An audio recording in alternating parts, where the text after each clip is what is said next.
First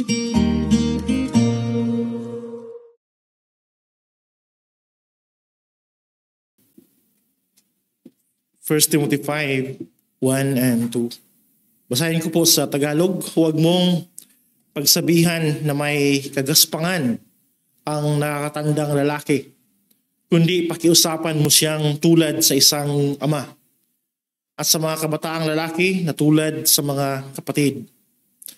Sa matatandang babae na tulad sa mga ina, at sa mga kabataang babae na tulad sa mga kapatid na babae na may buong kalinisan. Purihin po ang Diyos sa pagkabasa ng kaniyang salita. Makapansin po natin sa ating scripture reading po kayo na ay isa sa mga hinighlight ni Brother Mario. Bagamat sa kasalanan po ng bansang Israel sa kanyang mga tao sa lumang tipan, ay andun po yung kahinahunan po ng Diyos. Andun yung kahabagan ng Diyos. Bagamat hindi isang Diyos na kumukompromiso sa kasalanan, pero hayag din po yung kaniyang kamuan, hayag sa kaniyang karakter, yung kahabagan sa kanila. At binanggit po kayo na yung lubos na katuparan po nito, hindi man nangyari sa bansang Israel, but sa iglesia ng ating Panginoong Hesukristo. Na kung saan yung karakter ng Diyos ng may kahabagan, may biyaya, while He is not a compromising God, ay mahayag din po sa iglesia. At mayroong kaugnayan po yung ating text, mga kapatid, sa ating series sa 1 Timothy, tungkol po dyan sa patuloy po na babala or instruction ni Pablo kay Timothy para po sa kaayusan ng iglesia doon sa Efeso. Nagsimula tayo sa mga malawak na usapin ng iglesia, false teachers, false teaching. Yung in-address po ni Pablo, yung mga bulaang mga pagtuturo, yung usapin po ng qualification sa mga leaders ng church, paano po mag-conduct ng proper and biblical worship ang iglesia, and so on and so forth. Dito po sa chapter 5, ating makita yung particulars na instruction po ni Pablo sa isang batang pastor na si Timoteo sa kaniyang pangangasiwa, paglilingkod sa iglesia doon sa Efeso, mga kapatid. At inyong mapansin po, bagamat kabataan po si Timoteo at yung behavior, yung attitude na nais pong patuloy na ipamalas ni Pablo sa kaniya ay yung respeto, bagamat siya ay nasa leadership sa kanyang mga constituents or tinatawag nating recipient ng kanyang pangunguna, ng kanyang paglilingkod, ay hayag po dito yung paggalang. No? At lahat naman po, mapabatang pastor man o kaya mga pastor na advanced na sa edad, ay hindi mawawala ito. No? Hindi mawawala itong mataas po na respeto, paggalang, maging sa congregation. Just lately lang po, itong past 2 weeks, ako ay naka-encounter ng mga readings na ilang mga pastors na ang na-disqualify, dinisiplina, at bumaba sila sa kailang pagkapastor sa iglesia dahil sa issue po ng hindi lang pride kundi pagiging harsh sa kailang pamamahala. Ito yung ating pinag-usapan minsan sa ating mga Sunday school na may mga paraan po ng pangunguna na authoritarian. May paraan po ng pangunguna na inaabuso po yung leadership. Inaabuso po yung otoridad. At hindi po yan pinapayagan, no, ng Biblia. Mga kapatid, bagamat sa ibang mga sikta, marami po sa mga evangelicals, yung mga kasalanan ito ay pinabayaan lang. Pero sa circle po natin bilang mga nanghawak, hopefully, nang may katapatan sa salita o ng Panginoon, in-address dapat yan. Kinokorek dapat yan sa iglesia. Na hindi porket ang isang tao ay naluklok sa isang posisyon ng pangunguna at otoridad sa iglesia ay abusuhin po ang ganong bigay na otoridad galing po sa Panginoon. At malaking bagay ito kay Timoteo, lalo na siya po isang kabataan. So doon po iinog yung ating mensahe, mga kapatid. At halata sa diin po ni Pablo na ito po pang personal or sabihin po natin sa personal level po na paglilingkod ni Timoteo, kasama din po sa gabay na mayroon si Pablo. Hindi palaging sa pulpito, hindi palaging public ministry yung kanyang pinanghawakan, ginagampanan. Sa tono po ng verse 1 and 2, ito po'y nauwi po sa mga intimate na pag-uusap. Dahil ito ay may kinalaman na po sa mga specific grouping sa church, yung nabanggit po ni Kuya Mario Kayna, yung mga natural groupings, so mga natural na mga grupo, pangkat sa iglesia, kalalakihan, kababaihan, kabataang lalaki, mga kabataang babae. At yung gusto ko na ipamalas nawa ng Panginoon ang kanyang biyaya sa magitan po ng passage na ito. Simple man mga kapatid, pero napakalaking tulong dahil ang mundo nating ginagalawan ay napaka-chaotic maging sa usapin po ng relasyon at pakikitungo. Maiba dapat ang iglesia. Maiba dapat sa iglesia. Bagamat alam po natin maraming iglesyang puno ng kaguluhan, but sa iglesia na may pagsusumikap na manangan po sa biyaya ng Diyos, sundin ang kanyang salita, may apply yung karakter ng Diyos na angkop sa pakikitungo sa iglesia. Una, gusto kong tingnan po natin yung larawan, no? Mayroong dalawang larawan po na gusto kong ating pag-usapan dito. Yung larawan po ng isang anak sa loob ng pamilya. Ganon po yung turoy ni Pablo kay Timoteo. Doon sa mga nakakatandang membro sa iglesia, kalalakihan man, kababaihan man, andun po yung sinabi niya sa verse 1, huwag mong pagsabihan. Pagsabihan na may kagaspangan ang nakakatandang lalaki. At alam po natin, di ba? Na kapag ang isang tagapanguna sa iglesia, kung paano siya magpuna, kung paano siya mag-rebuke sa sino mang tao sa iglesia, kapag may kagaspangan, ay walang pag-iingat po yun. Sinful po yun. Kung yan po yung lifestyle, pang-abuso na po yun. Spiritual abuse. Ang alam po nating abuso, di ba? Minsan ay nandun lang, o madalas nandun lang sa physical abuse, mental abuse, ano ba? Emotional abuse. Pero nitong ating kapanahonan mga kapatid, mayroon ng tinatawag na spiritual abuse. At hindi po tayo exempted po doon. Kaya kailangan maging maingat, hindi lang sa part po ng pastor, ay maging mapagmasay din po ang congregation. Kasama po ang congregation na magbigay protection o kaya minsan po ay kailangan pong lapitan ang nasa leadership. At willing dapat din po yung pastor na magpapuna sa malinaw na kailangan siyang mapuna. Mayroong mga pastors po sa ating panahon na beyond correction.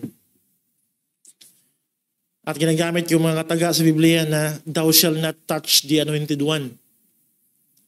Pang propeta po yun Panghari po yun. Na description, hindi po yun pang pastor. Mga kapatid, huwag natin gamitin po yung ganong mga talata. Dahil bukod po yun at hindi applicable para sa mga lingkod ng Diyos. Dapat bukas ang sinumang nasa pangunguna ng correction po ng may paggalang. Dahil yan po ay biyaya ng Diyos. Minsan kasi sa mga taong nasa posisyon na, minsan hindi na po nakikita yung mga ganong bagay. At sa ating pinanghawakan po na uri ng pamamalakad sa iglesia, ito po ay may accountability. Dahil hindi ito personal lang sa buhay po ng pastor at magmalaki na po siya. Bagkus ay magpatuloy po sa kababaan ng loob, silong sa biyaya ng Diyos. At yan yung pamamanhikan po ni Pablo kay Timoteo. Na sa mga nakakatandang membro ng iglesia, unang kanyang in-address po ay sa mga nakakatandang lalaki, elders sa church. Pero inyong mapansin po, kung bakit binanggit ni Pablo yung salitang pagsabihan dahil may issue ng kasalanan. So hindi hadlang yung edad na mas mataas or mas angat kumpara sa leader ng iglesia ay sabihin po natin na hindi ko napunahin dahil nakakaya naman. Mas matanda sa akin Walang ganong pagtuturo si Pablo. Pati nyo makita pa dito yung balancing approach dyan sa loob ng iglesia. Porket bata, kabataan po ang isang pastor ay mainam pa rin na ma-exercise yung pag-admonish, pag-correct, pag-rebuke, pag-tuwid once na may issue ng kasalanan. Pero mayroong tamang kaparaanan. Ang gagawin po ni Timoteo o sino mang leader sa iglesia ay ituring po na siya ay bilang anak na nagpupuna sa isang tatay. So yan yung una. Larawan ng isang anak sa pamilya. Gusto ko lang i-highlight po dito mga kapatid na mayroong assumption si Paul sa mga Kristiyanong pamilya. At maaaring first time ito ninyo narinig. Pero I hope kung mayroong mang rebuke galing sa Panginoon sa kanyang salita, para sa amin po na mga tatay sa iglesia ay mainam pong tanggapin. Mayroong assumption si Paul dito na sa Kristiyanong pamilya, open ang mga ama maging sa pagpuna ng kailang mga anak.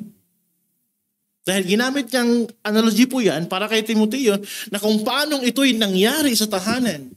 Na once na nagkasala ang ama, nagkamali ang ama, at maaaring gamitin ng Diyos ang mga anak na ipakita sa ama yung kanyang kamalian. I hope nakita niyo po yung ganong anggulo sa passage na ito. Hindi po kukuha si Pablo ng analogy na walang connection sa kanyang diin doon sa church. Na maaaring may nagkamali, maaaring may nagkasala na mga mas matandang membro sa iglesia, pero kung paano sila i-correct, ay yung analogy po sa tahanan ay ginamit niya para mabigyan po ng tamang gabay si Timoteo. Hindi mapangunahan po ng pride, hindi mapangunahan na ako'y pastor sa iglesia, gawin ko ang nararapat. Yes, gawin mo ang nararapat pero mayroong tamang attitude. Bilang anak na lumapit sa ama, na nanatili yung paggalang, respeto at apila upang makita niya, ma-expose ng Diyos ang kaniyang kasalanan. At bagay po yan ating ipanalangin sa ating kalagitnaan, mga kapatid. Lalo na, ang inyong pastor ay may tuturing pa na kabataan pa lamang, bagamat may asawa na.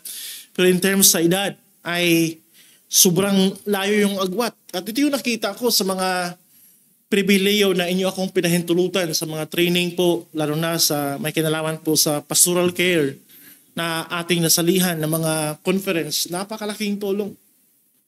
Dahil mahanda kami ng mga bagong pastor, mga masasabing kabataang pastor pa lamang sa gayetong detalye po ng mga circumstances sa iglesia. At the same time, sa panahon po ng ganyang pag-uusap, once na kailangan pong i-correct yung isang matanda sa iglesia, lalo na sa mga lalaki, given po na sila'y nauna sa pananampalataya sa case po ni Timoteo, alam niyo po yung ganong pag-uusap, mauwi sa encouragement eh. Imbis na mapahiya yung tao na kinukorek, sa tono at sa gabay na binigay po ni Pablo, ma-encourage pa nga. Bakit? Dahil sa mga pag-uusap ng kagaya po ng ganitong case si Timoteo, inuuna mo yung mga bagay kung saan yung tao ngayon ay ginamit ng Diyos sa haba ng panahon ng kanyang paglilingkod. Kaya hindi lang ito pagpuna upang ipahiya yung nagkasala, bagkus isang uri po ng pagpuna ng may paggalang at pinakita na itong taong ito ay kinakasangkapan ng Diyos sa mahabang panahon. Lalo na kung siya ay naunang manampalataya. Kumpara po sa kagaya ni Timoteo, kinikilala po yung gawa ng Diyos. At yan dapat ang church. Magamat ang iglesia ay hindi dapat compromising, hindi mag-compromise sa standard po ng scripture, pero mayroong tamang approach sa pag-deal po ng kasalanan. Bagamat seryosong kasalanan, pero alam niyo ba, lalong mapabigat yung diin sa panawagan ng pagsisisi dahil pinakita po ng mas malawak yung gawa ng Diyos sa buhay ng taong ito na kailangan pong i-correct. At yan yung ibig sabihin ko na imbis na mauwi sa kahihiyan na walang pagsisisi, kung mayroon mang kahihiyan, tutungo po sa iba yung pagsisisi. Bagamat ang ginamit ng tao ng magtuwid at mag-rebuke ay isang kabataan, kagaya po ni Timoteo. So I hope huwag nating kalimutan po yung isang practical na anggulo po dito sa Kristiyanong tahanan. Open ang mga magulang na tumanggap ng puna sa mga anak. Hindi abusuhin din po ng mga bata. Ang nangyari sa West ay pwede nang sampahan ng kaso yung mga magulang. Simpleng bagay lang. Tawag ka lang ng 911, mag-report. Kahit hindi man abuso, ginawa po ng abuso sa maraming mga Western countries ay huwag namang humantong po doon mga kapatid. Bagkus sa Kristiyanong pamantayan, bukas po ang ganong posibilidad. Kung yan po yung nangyayari sa tahanan, Kristiyanong tahanan, how much more sa iglesia? Dito niyo po makikita na gaano man kaangat, gaano man kataas maari yung tingin ng tao sa posisyon sa leadership po ng iglesia, hindi po siya exempted sa mga rebuke.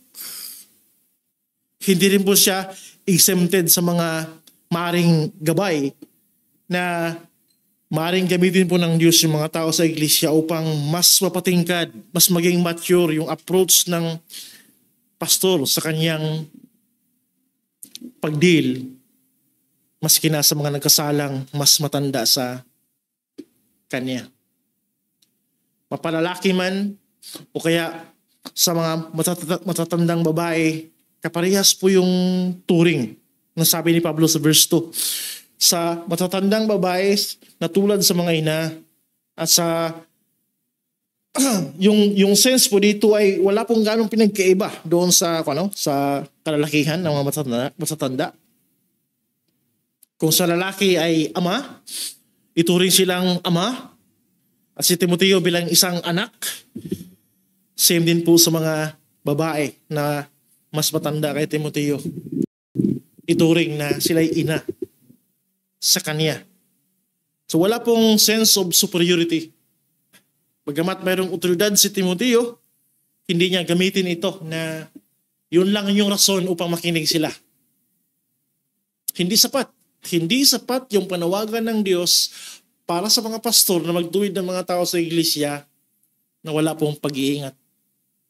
Walang pagbabantay. Napakalaking tulong ang itong uri po ng kaparanan sa iglesia dahil imbis na mapalayo yung mga tao sa iglesia, mainsulto yung mga tao sa iglesia, ay lalong mapalapit.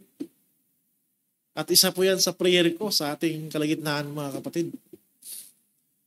Kaya ako po'y bukas sa panahon na tayo mag-uusap, sa panahon na tayo ay mayroong intimate na pag-uusap, ay open tayo sa ganung bagay.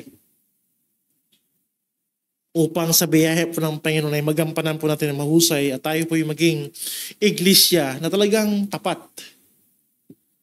At nais po na ang karakter ng Diyos yung makikita sa atin. Hindi man compromising, pero andun po yung respeto. Dahil paski na ang pastor po ay nagkakamali. Di ba? Ang pastor po ay nagkakasala. Hindi mainsulto ang pastor kapag makita ng congregation na something wrong at may lumapit, pastor, pagpapala po yun. Biyaya po yun. At hindi po dapat matamaan ang ego ng sinuman kahit po siya ay nasa liderato. At inyong mapansin din po, hindi lang, pati na po sa mga kabataan na maaaring ka-level po ng lingkod ng Panginoon, di ba? Sa mga nakababatang lalaki at mga kabataang babae, andun po yung layunin. Sabi ni Paul dyan sa verse 1 ulit sa bandang dulo, sa mga kabataang lalaki na tulad sa mga kapatid. Sa mga kabataang babae na tulad sa mga kapatid na babae na mayroong dugtong na may buong kalinisan. Maraming mga pangyayari po na tawag dito. Yung simpleng relasyon na yan, yung simpleng horizontal po, tama ba? Na relasyon na yan ay nauwi po sa maraming mga pagbagsak ng mga tao o mga lingkod ng Diyos dahil walang pag-iingat. Dito po, ang attitude na pinakita ni Pablo, gaya ng isang anak sa pamilya, kung paano makitungo yung mga kapatid, isang kapatid sa kapwa kapatid, ay nais ni Pablong makita din po sa iglesia. At mapangunahan po sa isang lingkod ng Panginoon kung paano siya makitungo sa mga membro ng iglesia na halos ka-level niya. Kailangan din po yung bantayan. Kaya meron tayong mga practical na mga gabay ukol dito, lalo na sa mga kababaihan na maaring yung professional kabataan, hindi dapat yan sinusulo ng sinuman. Hindi yan sinusulo po ng mga pastor. Dapat mayroong public eye na nakabantay na nagmamasid upang maingatan at malayo po sa tukso. Dahil ang turing nga dito ay kapatid, hindi po prospect na aking i-take advantage. Kaya sa amin po, bahagi sa aming training na sa mga ganyang pag-uusap na kailangan pong i-isolate yung isang membro, pero dapat mayroong kasama. Madalas ang kasama po ng pastor ay ang kanyang misis, ang kanyang asawa. Upang yung bahagi po yun ng sanctification, gabay ng Panginoon upang mapalayo sa tukso at pagkakasala ang sinumang lingkod po ng Panginoon. At ang iglesia, kasabay po, nagkaisa ang iglesia dyan. Hindi po pinabayaan lang po nila yung pastor. Ano yung gawin ng pastor? Wala nang accountability. No. Malinaw po yan na prinsipyo sa salita po ng Panginoon. So yun yung una, na kailangan pong magmatiyag ang iglesia na ang galaw, ang kilos po ng isang tagapanguna, lalo na sa mga kabataang pastor po, ay bilang isang anak sa pamilya. Hindi man compromising, pinupuna pa rin yung kasalanan, pero isang uri po ng pagpuna sa ikapanumbalik ng sinumang nagkasala. Pwede na lang doon sa mga taong ang kailang puso talaga ay walang pagsisisi. Gaano man kaamo yan, gaano po kabiyaya yung approach sa isang taong ginamit ng Diyos upang i-correct, punahin po yung kasalanan, magre-rebuild talaga yan. Mas piliin pang mawala sila sa iglesia, hindi manumbalik, dahil sila ay nirebuke ng kailang kasalanan. Maling puso po yun, no? Siguro sa atin po, nakawitis tayo ng ganung mga nag-profess ng pananampalataya, and yet hindi sila nanumbalik dahil matigas ang puso nila. Ayaw tumanggap kahit po ng malumanay na pag-deal sa issue ng kasalanan. Kaya malaking duda, hindi yung Kristiyano. Okay.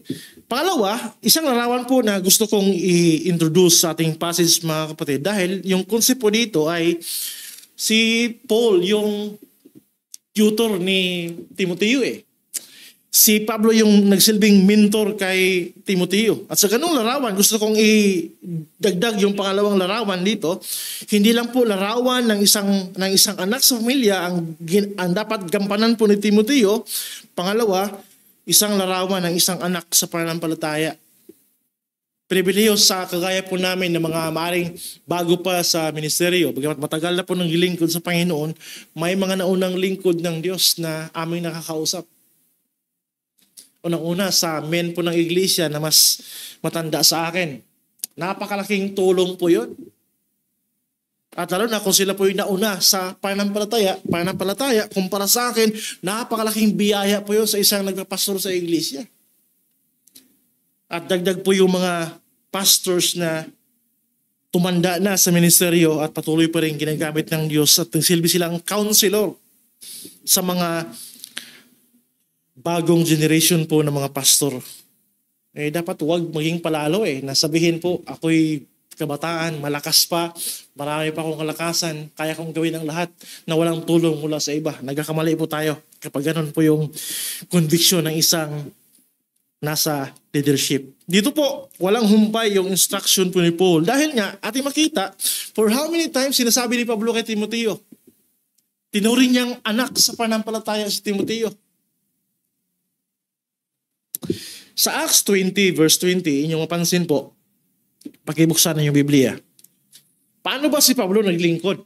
Na gusto niya na yun din yung tularan po ni Timoteo sa kanyang pangangasiwa, sa kanyang paglingkod, maging sa pagdeal sa personal level po ng mga membro sa iglesia. Acts 20 verse 20. Hindi ko pinagkait na ipinahayag sa inyo ang anumang bagay na pakinabang at hayag na nagtuturo sa inyo at sa mga bahay-bahay. Napaka-big deal sa akin yan kung yung kanyang salita, mga kapatid.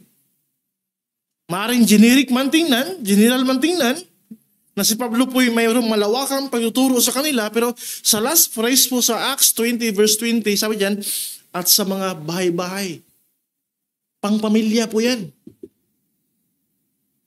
Hindi dapat kontento ang iglesia na makita lang nila ang kailang pastor tuwing araw ng linggo sa pulpito. There must be weeks, days in the week, and nights na ang pastor po ay kasama, nakaupo sa tahanan po ng mga membro. Yung aking ibig sabihin po kayo ng personal level po na ministeryo ng pastor. Na yes, kailangan tayong magpalago sa ganong bagay. Dahil hindi lang ang pastor po ay nakatayo sa likod ng pulpito. Ang pastor dapat ay nakaupo kasama. Maaaring sa hapagkainan man. Kasama nakaupo sa mga membro ng iglesia na may mga pamilya. Di ba? Yan yung nangyari po. Yan yung modelong gustong ipamalas ni Paul kay Timoteo sa kanyang paglilingkod. Minsan kasi kapag pulpito lang, ang otoridad po yung nakikita. Mainam pong balanse. Yes, mainam na ang isang pastorong tumatayo sa likod ng pulpito nangangaral. Tinatanggap ng mga membro dahil alam nila mayroon na silang dating pag-uusap doon sa kailang tahanan. Nakita nyo? Mas intimate yung ministry. Hindi po distant, hindi po sobrang layo. Detached buhay ng mga membro. Tila bagay ang pastor ay hinahire lang na magturo sa amin at hindi po babad siya sa buhay ng mga tao sa congregation. Ang iglesia ay hindi ganun.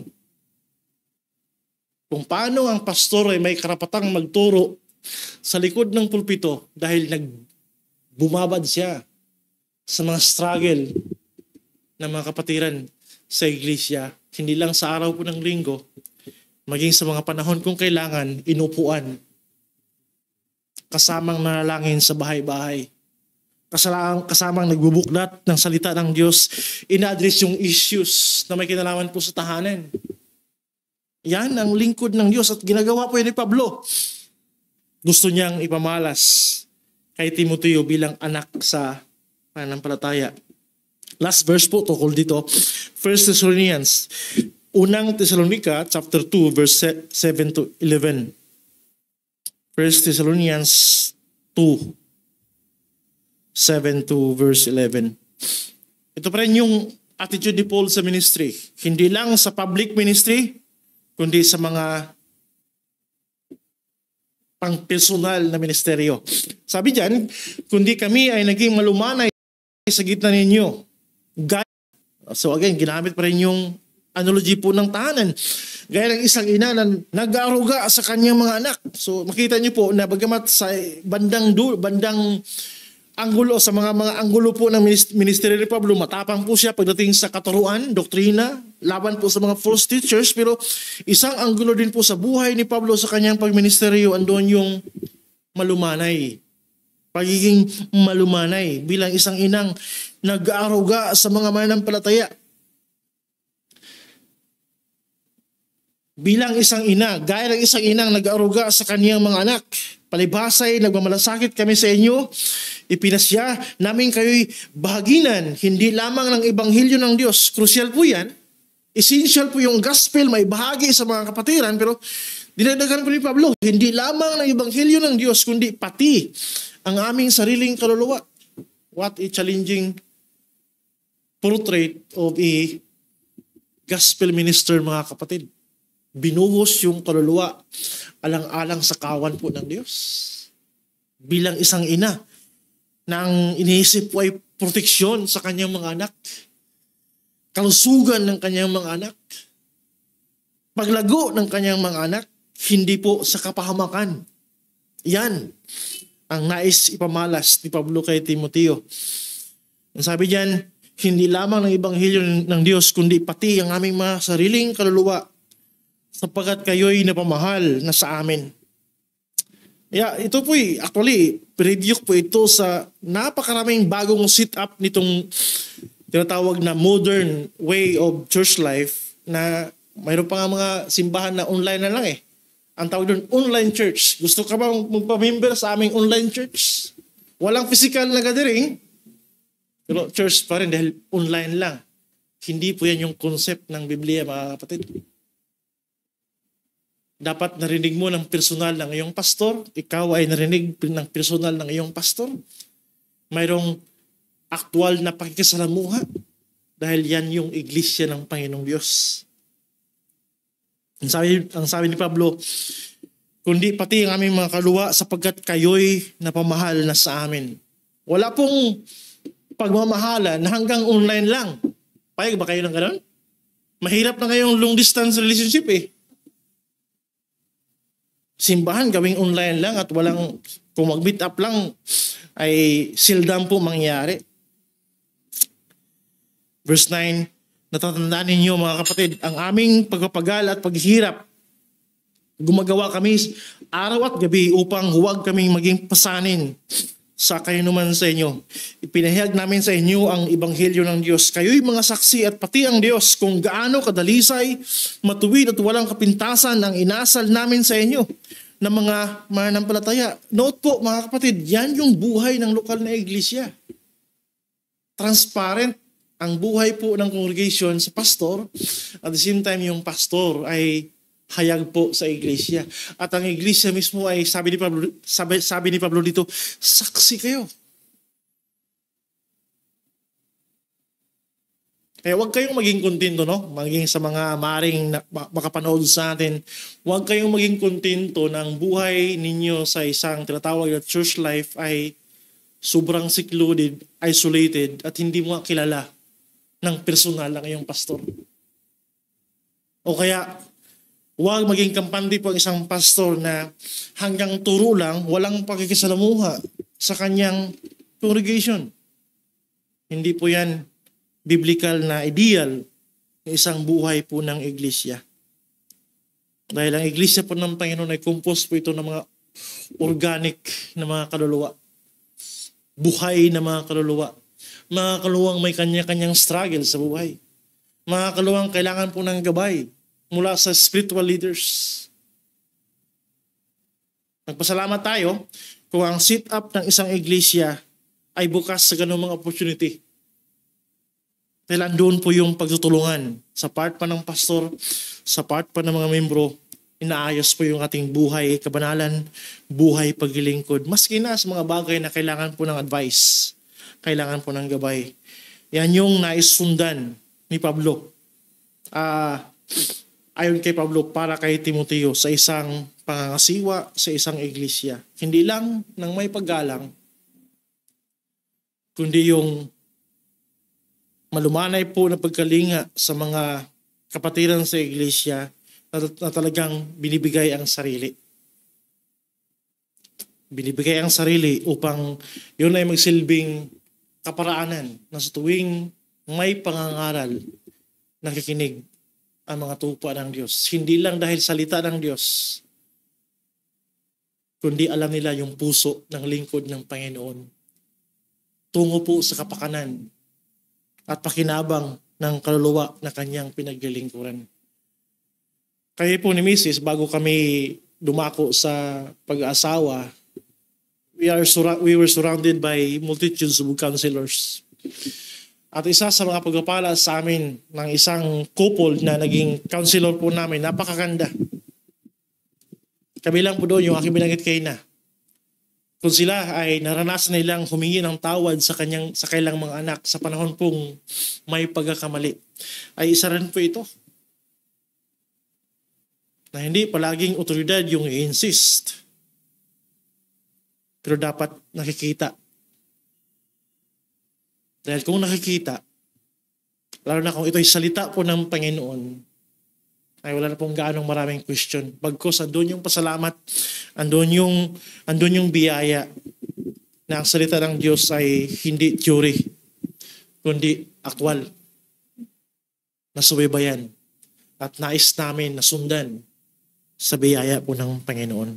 Purihin po ang Diyos sa mga aral po ng kanyang salita, simple man, pero nawa ito po'y tulong sa atin, maggabay sa atin how we conduct, how we express our church life. Po na biligin. Tayo po'y manalangin.